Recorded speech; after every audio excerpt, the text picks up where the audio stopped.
bit nerve-wracking.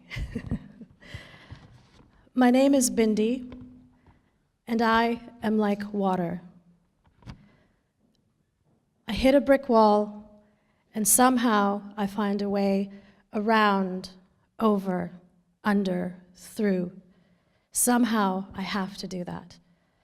Sometimes I'll even build a bridge. Whatever it takes, I'm going to go through that brick wall. As Arnaud said as an introduction, I also love entrepreneurship, innovation, technology, and connecting. So what do these two have to do with each other? What does water have to do with entrepreneurship? So let's start with my roots. This is my story. I am a child of the British Empire, and I have no doubt many of you in this audience are as well. My great-granddads went from India on the British boats, same time as Gandhi, so 1914-ish, and my great-granddads jumped off in Mombasa. Gandhi carried on down to South Africa. We've had 4 generations in Kenya, my grandfathers, my parents, and my cousins, and now they're having their next generation. And all of them, well, majority of them, are entrepreneurs. And this is where my passion and feeling and insight into entrepreneurship began. They're all hustlers. They had to survive. So going to my own personal family story, my father took the more traditional Indian approach, because as Indians, we have to become a doctor, lawyer, banker, accountant. I'm sure that many of you in the room have this pressure from your parents. And my father came to the United Kingdom and went to med school in Manchester. He went back to Nairobi, married my mother, brought her back to the UK where I was born. And when I was 5 years old, I hopped across yet another big body of water to Canada, a small town outside Calgary. And no matter what, even though I grew up many continents away, I maintained those bridges across those big bodies of water with my family in the United Kingdom, in India, and in Kenya. And this is sort of the theme that works through the whole period of my life.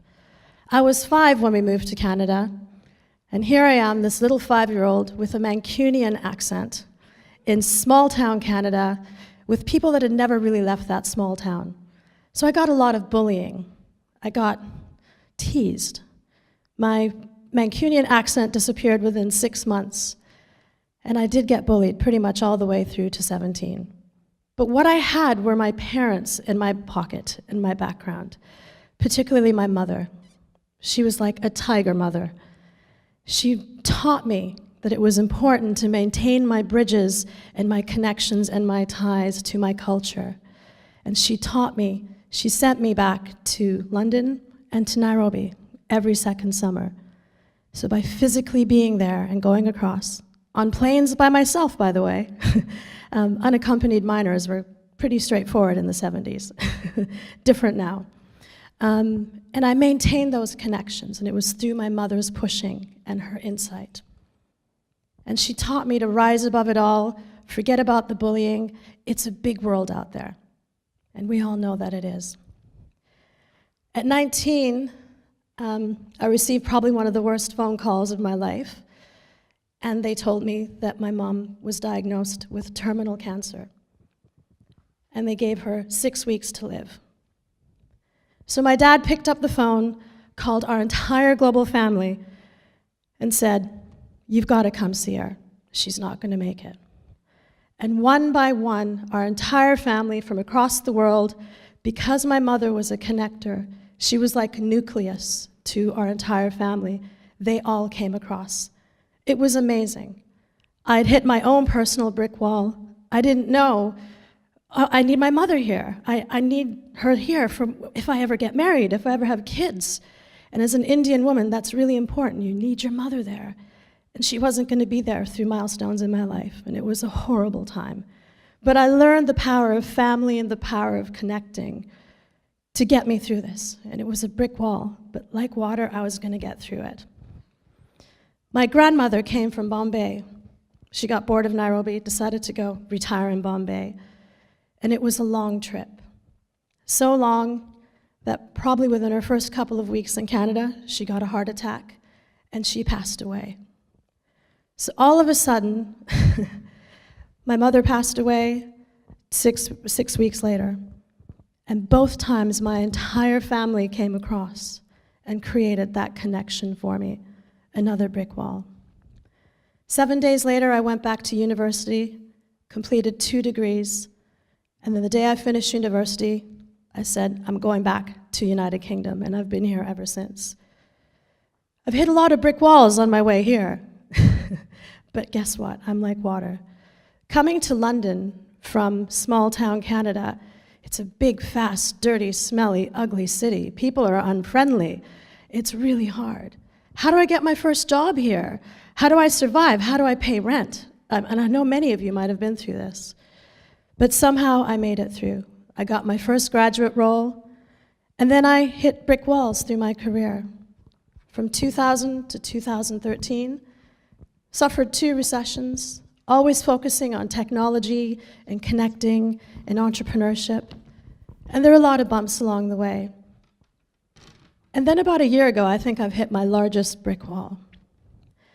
And that was when I had left a large technology company, joined a very small bank focused on the passions that I have. I was like, yes, this is perfect.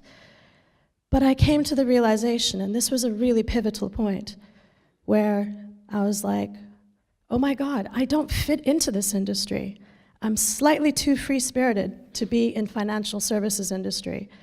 I'm slightly too free-spirited to be in a structure of an organization like this. And so I made it might be a stupid decision, but it was the right decision for me and core to my passion. I quit. And that was tough, quitting a well-paid job, trying to survive in a city like London, and to focus on building a business on advising and connecting. And so what I do right now is the business I'm working on is focused on connecting startups, investors, corporates, and government, and teaching them to build bridges amongst each other to help them grow as a business, crossing those bodies of water. Kind of like I learned from my very young age, from my great-grandfathers to my grandparents to my parents, crossing continents, crossing big bodies of water. And it's a roller coaster. Oh my God, it's such a roller coaster. I don't know if I'm gonna be able to make my rent this month. I don't know how long it's gonna take me to secure that first client. I don't know if they're gonna pay me or how they're gonna pay me, especially if it's a corporate, it takes some time. And it's a roller coaster that I love, and I really don't regret. I have seen some dark times this past year, but you know what? I'm going back to the lessons from my core and what I learned from my family. My name is Bindi, and I am like water.